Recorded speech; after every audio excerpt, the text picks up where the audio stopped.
Decías que siguen pidiendo linealidad.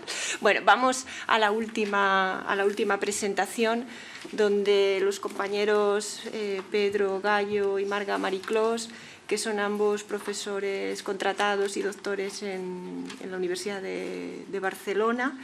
Ambos se han doctorado en la London School of Economics. Pedro tiene experiencia como gerente científico en una institución sanitaria y bueno, pues tiene un amplio trabajo en temas de juventud y nos van a exponer cómo anda la salud mental de los jóvenes después de la crisis. Y tenemos muy poco tiempo, por favor, que hay... No sé si llegan. Unos 15 minutos. No sé si se oye. Haremos lo posible por ajustarnos a ese tiempo gracias. que nos deja. Samudena, ante todo, en nombre de los dos, agradeceros pues y reconoceros la oportunidad de la jornada y de que nos hayáis invitado aquí al Centro Reina Sofía, al Ayuntamiento y sobre todo a la organización. Bien, seremos muy breves. Esto es el título que lleva la presentación, es de efectos de la crisis en la salud mental de los jóvenes. Sale fruto de la colaboración de dos grupos de investigación de la Universidad de Barcelona y es un trabajo en marcha, es decir, no está del todo acabado, pero creemos que los resultados que hemos encontrado son suficientemente atractivos para comunicarlos y que esperemos entusiasmen, ¿no? Primero quisiéramos hacer algún tipo de puesta en escena, ¿no? Es decir, ¿en qué contexto nos movemos, ¿no? Lo primero quizás que hay que decir es que los efectos de la crisis en la salud, y estoy hablando de la salud en general, todavía están por venir. Esto se publicó en Panorama Social, pero responde a un informe del FEDEA del 2014, donde ya identificaba 3 grupos de variables, ¿no? De indicadores con evolución positiva, de indicadores con evolución preocupante y con evolución negativa. Se refiere a salud en general, no específicamente a salud juvenil, mental, ni tampoco a el grupo de jóvenes, pero nos da una idea de por dónde van los tiros y sobre todo nos alerta sobre 2 o 3 cuestiones que creemos que son importantes y que hemos incorporado al estudio. El primero es la necesidad de tener una mirada larga, de captar los efectos a largo plazo de esta crisis, una crisis que no parece haber acabado del todo para determinados grupos. Por tanto, esos efectos a largo plazo. También la necesidad de pensar en efectos acumulativos de muchos de esos factores y, por tanto, de cómo se dan circunstancialmente y comúnmente en grupos concretos y cómo se acumulan en esos grupos. Y lo que no hace estos estudios hasta la fecha es incidir en el análisis más particular, ¿no? De las poblaciones o grupos concretos, ¿no? Eso es lo que hemos querido incorporar nosotros a nuestro análisis, ahondando en salud mental y en jóvenes. Por tanto, lo primero que hay que decir es que hay pocos estudios específicamente dirigidos al grupo de jóvenes en cuanto a cuál es el efecto que ha tenido la crisis sobre, no ya digo la salud mental, sino la salud en general de los jóvenes, ¿no? Aparece en la literatura y con muchísima fuerza, y por eso citamos aquí muchos, los que están como autores subrayados son autores nacionales y, por tanto, de nuestro contexto, el papel fundamental de los determinantes sociales de la salud, es decir, las condiciones de trabajo, la precariedad laboral, los ingresos económicos o pobreza, el desempleo y las condiciones de la longitud, o digamos la largaria de ese desempleo, el acceso a la vivienda, lugar de residencia, son todos factores que naturalmente se entienden como determinantes sociales, pero que en el caso de la salud son clave, y en el caso de la salud mental hay estudios que empiezan a alertarnos sobre cómo, estando esos factores presentes, vemos salud mermada, de salud mental mermada. ¿Por qué resaltamos eso ahora? Porque realmente en el estudio que vamos a desplegar ahora se van a incorporar esos indicadores o esos determinantes de salud mental como indicadores y variables específicas que nos ayudan a explicar salud mental deteriorada, ¿vale? ¿Qué otras cosas aparecen en la literatura? Hay estudios de Margarida Gili, por ejemplo, en el 2014, sobre los trastornos del estado de ánimo. Lo mira a través de visitas a la atención primaria de la población general, pero ve y observa que aumentan un 19% entre el 2006 y el 2010. Así lo hace también los trastornos de ansiedad y comenta que es el desempleo uno de los factores que más contribuyen a ese crecimiento. Insisto, es población general, no es todavía población joven. Otras evidencias apuntan de tentativas de suicidio. El suicidio está muy presente. Sobre todo se documentó el caso de Grecia, ¿no? Un incremento enorme en las tasas de suicidio. Y nosotros tenemos documentado también ese incremento en torno a un 8% de la población general. pero se convierte en la primera causa de muerte entre los jóvenes, entre las edades de 15 y 44 años, aunque eso de 44 años ya empieza a tener... ¿no? Pero ese es el reporte, la publicación hace referencia a ese tramo de edad, ¿no? Empieza a ser es un aumento menor en los jóvenes que en otras edades, pero sí que se dispara como causa de muerte y primera causa de muerte entre los jóvenes, ¿no? Así seguimos con un conjunto de evidencias, no voy a entrar en todas, pero sí que recogen, ¿no?, pues tanto ese suicidio como el consumo de ansiolíticos, hipnosedantes o consumo de antidepresivos ya en población joven. Los puntos 6, 7 y 8, por ejemplo, hacen referencia al último estudio de salud mental del Ayuntamiento de Barcelona, especialmente dedicado a salud mental y los efectos de la crisis, y recoge cómo los grupos jóvenes, ¿no?, están mucho más expuestos y está afectando particularmente a ese grupo, ¿no?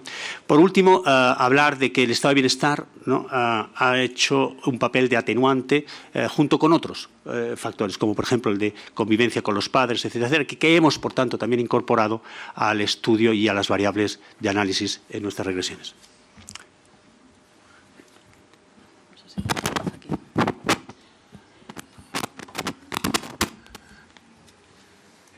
Vale. Yo me voy a centrar específicamente a presentaros algunos de los resultados que hemos obtenido a partir del análisis que hemos hecho de una encuesta en particular, especialmente, que es la Encuesta Nacional de Salud del 2012, pero también hemos comparado algunos descriptivos con el periodo previo, es decir, para ver los efectos de la crisis, con lo cual hemos comparado con el 2006, y observar algunos de los indicadores que nos interesa más, relacionados específicamente con la salud mental, y observar si hay un efecto o si se observa, digamos, un incremento de problemas de salud mental pre-post-crisis, ¿no? Los principales indicadores que hemos utilizado son 5 fundamentalmente. 2 de ellos constituyen indicadores clásicos para medir autopercepción de la salud. Uno de ellos es autopercepción de la salud, ¿no? ¿Cuál es la salud? ¿Cómo se siente en términos de salud subjetiva? Podríamos entender que los jóvenes, pues, es en general un periodo álgido para la salud de las personas, ¿no? Y efectivamente es así, es decir, la gran mayoría de los jóvenes en España perciben su salud como buena o muy buena. Por eso nos hemos concentrado especialmente en el grupo de aquellos que responden que su salud es regular, mala o muy mala, ¿no? También otro de los indicadores es limitación para la realización de actividades diarias, que es otro clásico de los indicadores de autopercepción en la salud. Después utilizamos un indicador que aporta la propia ENSE, pero que está presente en prácticamente todas las encuestas a nivel europeo y a nivel anglosajón también, y es el cuestionario de salud general, que en inglés encontramos con las siglas de GHQ, que es el General Health Questionnaire, que es un cuestionario que permite de alguna manera diagnosticar situaciones de morbilidad psiquiátrica o padecimiento psicológico, puesto que incluye toda una serie de preguntas, hasta 12 preguntas relacionadas con bueno, cómo se siente en términos de ansiedad, de depresión, de malestar emocional, de falta de confianza en uno mismo, y hemos digamos, centrado nuestro análisis en los aspectos más severos del malestar psicológico, ¿no? Después también hemos utilizado otra de las variables, otro de los indicadores es el consumo de tranquilizantes, de relajantes, es decir, de ansiolíticos o también de antidepresivos. Y obviamente esto lo hemos contrastado con bueno, las principales variables explicativas que aparecen en la literatura y que son bueno, los sospechosos clásicos de siempre de la sociología, ¿no? Que es edad, género, clase social, origen, situación laboral, problemas del entorno, ahora os explicaré un poco más cómo hemos creado ese índice, convivencia en el hogar y un indicador también de apoyo social y afectivo, ¿no? Para no... No, es que lo estás pasando. Sí, estoy pasando ahí. Aquí. Vale.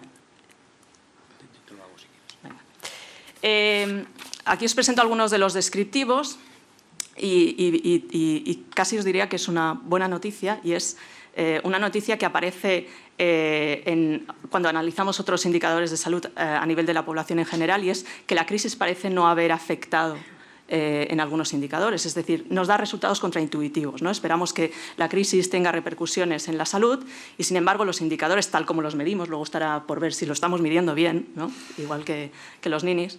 La cuestión es que en muchos de esos indicadores no observamos, por ejemplo, un efecto muy pronunciado de la crisis, más bien lo contrario, ¿no? En el primer caso vemos en el caso de la autopercepción mala de la salud, vemos una reducción en todos los grupos de edad que analizamos, que es de 15 a 34 años, ¿no? Entre 2006 y 2011 observamos en todos ellos, tanto varones como mujeres, una reducción. En el caso del riesgo de mala salud ocurre 3/4 de lo mismo, ¿no? También observamos una reducción en general de la prevalencia de riesgo de mala salud. Y casi para avanzar ya los siguientes resultados, donde se produce en mayor medida una reducción en la prevalencia de los estados de salud mental negativos es en las mujeres, ¿no? Con lo cual, digamos, eso nos avanza hasta cierto punto que se reduce una brecha de género, ¿no? Se reduce la brecha de género en los indicadores que podemos analizar comparativamente entre 2006 y 2011, ¿no? Tanto en el 2006, bueno, vemos que en el 2006 la brecha es considerable en la autopercepción de la mala salud de varones y mujeres y se reduce en el 2011. Lo mismo ocurre con el riesgo de mala salud. Los otros indicadores que no podemos comparar son los de diagnóstico, no diagnóstico médico, es decir, es personas que contestan que padecen o han padecido depresión o ansiedad. La mala noticia es que no podemos reconstruir evolutivamente los datos y eso siempre nos da mucha rabia a los sociólogos y es ¿a quién se le ha ocurrido modificar la pregunta, ¿no? Y es que en el 2006 se están preguntando por depresión, ansiedad y otros trastornos mentales y a partir del 2011 separan depresión con ansiedad con otros trastornos mentales, ¿no? Aún así, os he querido traer aquí los datos y para que observéis básicamente que parece que entre 2011 y 2014, donde ya están empezando a preguntar de forma diferenciada depresión, ansiedad y otros trastornos mentales, parece que ha habido un cierto incremento, pero muy leve, ¿no? Vale, a continuación, los datos que os voy a presentar es... os lo he puesto fácil, ¿vale? Porque nosotros lo que hemos hecho son regresiones logísticas con estos indicadores de salud y yo sé que resulta muy tedioso ponerse a revisar los resultados de los modelos estadísticos y entonces he traído una tabla resumen en el que solo indico con un positivo o un negativo si los efectos son positivos y los efectos son negativos en aquellos casos en los que son estadísticamente significativos, ¿no?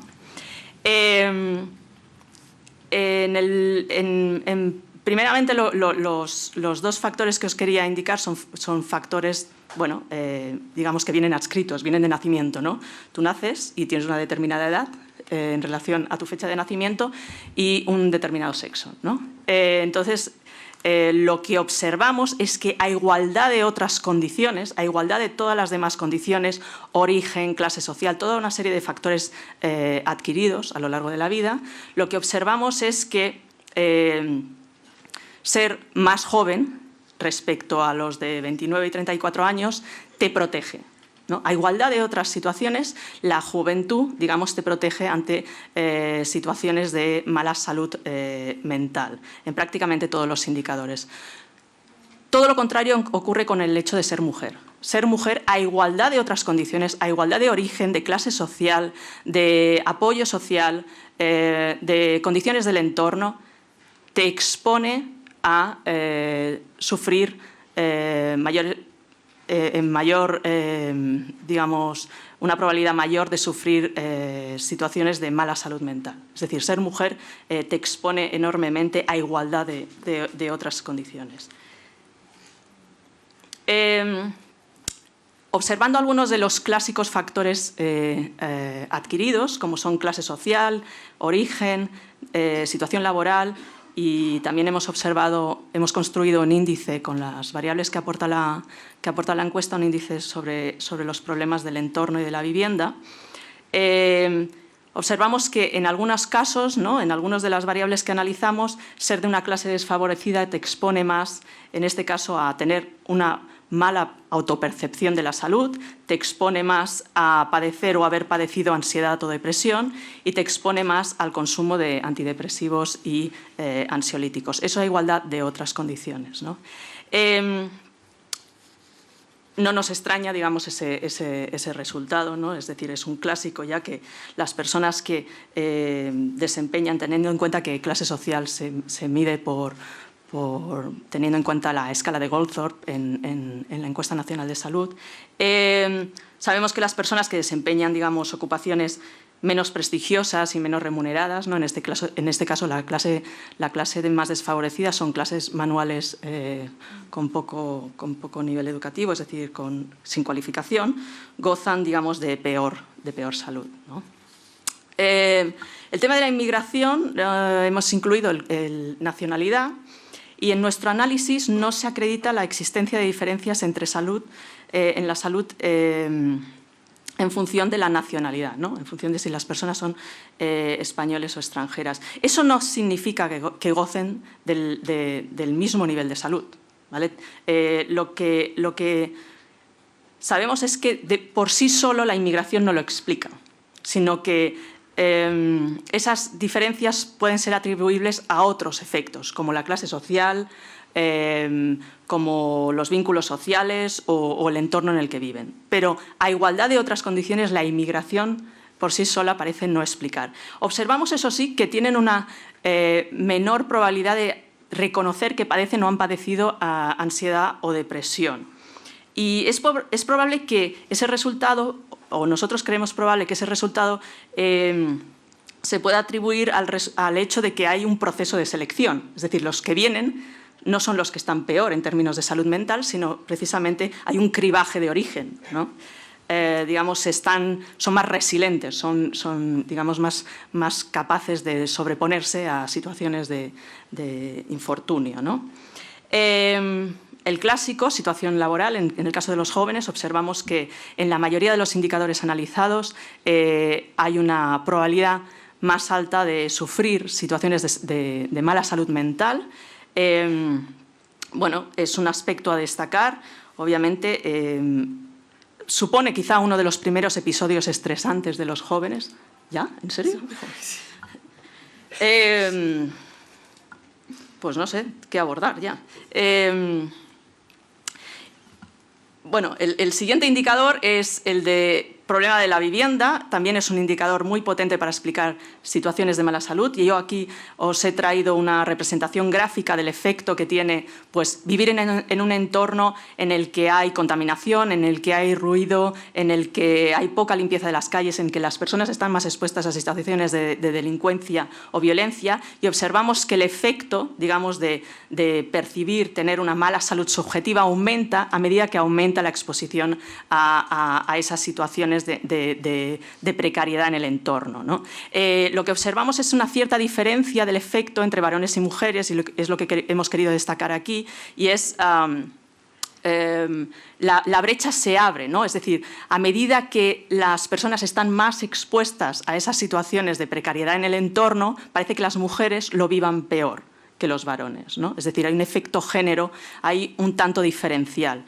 El entorno es muy importante, es donde pasa el entorno, la vivienda, la zona de residencia es un aspecto muy importante a tener en cuenta a la hora de medir la salud, puesto que pasamos buena parte del tiempo en ese contexto, ¿no? Y ese contexto, si se vive de forma amenazante, parece que afecte más a las mujeres que a los varones. Y seguramente tiene que ver con el hecho de que la esfera pública se puede sentir de forma más amenazante para las mujeres que para los varones. Y ya para acabar, hemos observado también el efecto del apoyo social como un elemento que puede amortiguar, digamos, algunos de los efectos que produce los otros indicadores, y efectivamente, ¿no? El apoyo social, a igualdad de otras condiciones, digamos que amortigua, protege a los jóvenes de sufrir mala salud mental, ¿vale? Y observamos que ese efecto es bastante equiparable entre varones y mujeres, ¿vale? Y este índice de apoyo social incluye elementos tales como recibir apoyo por parte de los demás, saber que puedes contar con alguien en caso de problema, recibir amor y afecto, contar con otras personas cuando tienes dificultades, ¿no? Voy a pasar directamente los datos. ¿Qué nos interesa también? Los efectos acumulativos. ¿Ya está? No, sí, pero 2 minutos. 2 minutos. No más. Es que Pues ya me voy al final. Vamos con mucho retraso. Vale, chimpum. Venga.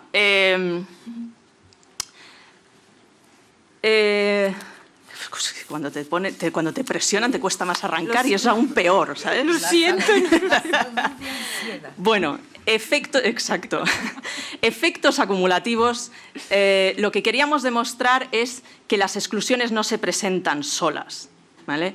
Que digamos, no se trata solo de analizar ser joven, puesto que las fracturas no se producen solo por el hecho de ser joven, sino que se producen por el hecho de ser joven y además ser otras cosas, ¿no? Es decir, existe una interseccionalidad entre ser joven, ser mujer, ser de clase baja, vivir en determinados entornos y contar con más o menos apoyo social, ¿vale? Es decir, las exclusiones ya no se presentan solas, ya no se presentan de forma simple y hay que observar esa interseccionalidad.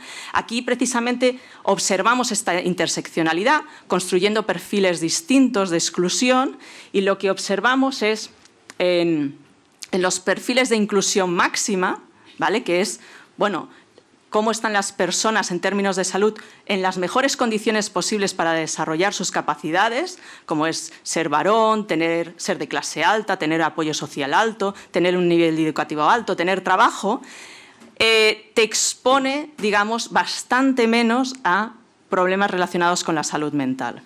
Si empiezas a añadir factores de exclusión o factores de desventaja social, es decir, si incluimos el hecho de que esas personas, en vez de ser varones, son mujeres, en vez de estar casados, están divorciados, en vez de tener nivel educativo alto, tienen nivel educativo bajo y tienen bajo apoyo social, la exposición al riesgo de sufrir una mala salud mental es muy elevada. Tan elevada, no sé si puedo señalarlo, tan elevada que... ¿Esto funciona? No. Sí, fíjate. Vale. Tan elevada que estos son jóvenes, ¿vale? Que acumulan situaciones de desventaja social. Y estas son personas ancianas acumulando situaciones de desventaja social medias, ¿vale? Pues estos jóvenes ya están peor que las personas ancianas en situaciones de exclusión media, es decir, en aquellos que no acumulan tantas situaciones de desventaja. Es decir, cuanto más experimentamos lo que en la literatura se llama stressful events, episodios estresantes en la vida, como puede ser la pérdida del empleo, ¿no? O la pérdida de la vivienda, o estar expuestos a entornos tóxicos, digamos que acumulamos desventajas a lo largo de la vida, generando fracturas que cada vez son más difíciles de restañar, ¿vale? Y encontrando que la juventud ya no es el periodo álgido en términos de salud, sino que puede ser un periodo incluso peor en la vida de las personas cuando acumulan situaciones de exclusión. Y ahí me quedo.